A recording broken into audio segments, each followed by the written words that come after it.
Hi, welcome to this video, Dave, which is all about risk to reward ratio basics for beginners. Just want to explain how to calculate risk to reward ratios, which is very straightforward. Also, what risk to reward ratio on your trades do you pick in relation to your trading strategy or style? What is the optimum risk to reward ratio? And also, a problem that most beginners have in terms of calculating risk to reward, because they confuse monetary odds with probability odds, and most beginners make this error. If you do, you'll lose at Forex trading. Now what we're going to do is basically go through risk to reward ratios in a little bit more detail. I've written some points up on a storyboard, so let's go through all the points in more detail. Right, let's go through the basics of Forex risk to reward ratios. And first of all, point number one: how do you calculate the risk to reward ratio? It's very simple. You just take the amount you're risking to your stop loss and compare it to your profit objective. So, for example, if you are risking 100 USD and the profit you want to make is 200, your risk is half of your profit objective, so the risk to reward ratio is obviously 2 to 1. If you had a profit objective of 400, then basically it would be 4 to 1. So it's pretty simple. Okay. Now, in terms of calculating the risk to reward ratio in terms of different pairs and the pips and so forth, there's just plenty of free calculators that you can use. There's one in MetaTrader. So basically you can automate it and just see your risk to reward on a trade easily. Now, in terms of point number two, I just want to move on to risk to reward ratios and the minimum win rate you need to be profitable longer term. So let's go through the ratios. Risk to reward ratio 1 to 1. You need to win plus 50% of your trades, over 50%. If it's 2 to 1 risk to reward ratio, you need to win 33% of your trades to be profitable. 3 to 1, it's 25. 4 to 1, it's just a percentage of 20. So obviously, the bigger the risk to reward, the less trades you need to be profitable on to win longer term. You've got to keep in mind, obviously, all traders are going to be slightly different in their win rate. Let's say a trader going for 2 to 1.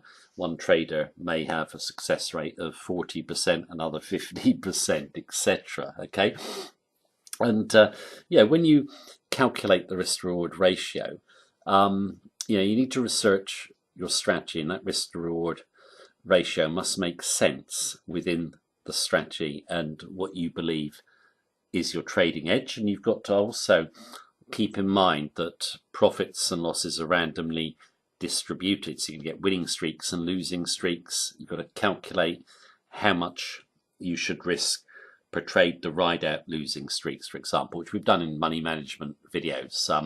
But here we're focused on obviously risk to reward ratios. Now, in terms of probably the most common error that beginners make is they confuse money odds with probability odds. The risk to reward of the trade is not the probability of the trade going right, is it? It's just your subjective judgment. You've just decided how much you're prepared to lose and how much you want to win. It's not the probability of the trade. And this will cause traders to make fatal errors. And I'm going to go through some of them right now. Let's say, for example, you've got a trade and you believe it's got a risk to reward ratio of 3 to 1 when you place the trade in the market. Let's say you've got a breakout strategy, okay? And you're looking for a move through a level to follow through strongly in the direction that you've chosen. Your strategy is looking for breakouts that follow through. So you've decided 3 to 1 is your risk to reward ratio. The trade gets triggered, get the breakout, then the breakout stall starts to come back. Well, has the risk to reward ratio changed? Yes, it's not static, it's dynamic. If you're looking for a strong follow through on a breakout in terms of your strategy and it comes back, stalls, then the risk to reward ratio has changed. So what you can do is you can just simply take the trade out, small profit or small loss. Same goes with profits. If you're looking for 2 to 1 on a breakout, let's say, and it moves really strongly in your favour, much stronger than you thought, well, you might decide to adjust that risk reward ratio to 3 to 1 or 4 to 1. It isn't static, and too many traders make the mistake of just putting on a trade. They don't really monitor it. They just hope their profit objective gets hit, and if it doesn't, their stop will get hit. You're better off to be dynamic and, in your view, recalculate the risk of the reward each day. Okay, that will make you money longer term, and it will also help you restrict your drawdowns. Now, risk to reward too big error. This is just so common. It's a lot of beginners are so focused on making as much money as possible in a short period of time. What they'll do is they'll say, oh, I've got a risk to reward of 10 to 1 on this trade. So they've got a really ambitious profit target, and they put their stop really close within the market noise, let's say 30 or 50 pips. Well, the probability of losing that trade is very, very high, because you could just get caught on any small retracement. Okay, it's a common error. It's really to do with hope more than anything else. There's no rational calculation behind that sort of trade. Okay, you've got to have realistic stops to keep you outside of the market noise, which I've discussed in other videos. So if you're calculating a big risk to reward, there must be valid reasons behind it within terms of the strategy that you've researched and your edge. The common unconscious 1 to 1 or less gambling error. You wouldn't think that traders would target risk to reward ratios of 1 to 1 or less. A huge amount do, but they do it more unconsciously than consciously. So let's say they've got a trade on, goes in their favour, they make a little bit of profit, they're happy, get a little bit of a retracement against them. They don't want to see that trade turn into a loss, so they'll just snatch the profit. And they'll very often snatch a smaller profit than they had to their stop loss. Okay, so they're basically below 1 to 1. It also happens when traders run losses. They might come into a trade looking to make $200, risking 100. Then the trade moves against them. They'll move their stop back, end up maybe with $200, $300, $400 in loss because they don't want to take the loss.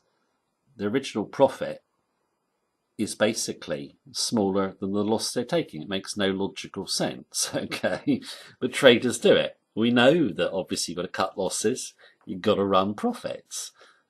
It's a common error, but it's more unconscious. Okay, now in terms of what is the best risk reward ratio for your strategy, I personally think that you obviously have different risk reward ratios on different trades, etc. But I think if you're a technical trader, 2 to 1, 3 to 1, they should be your sort of risk reward ratios. You don't go higher than that, because in terms of technical trading, markets are very noisy.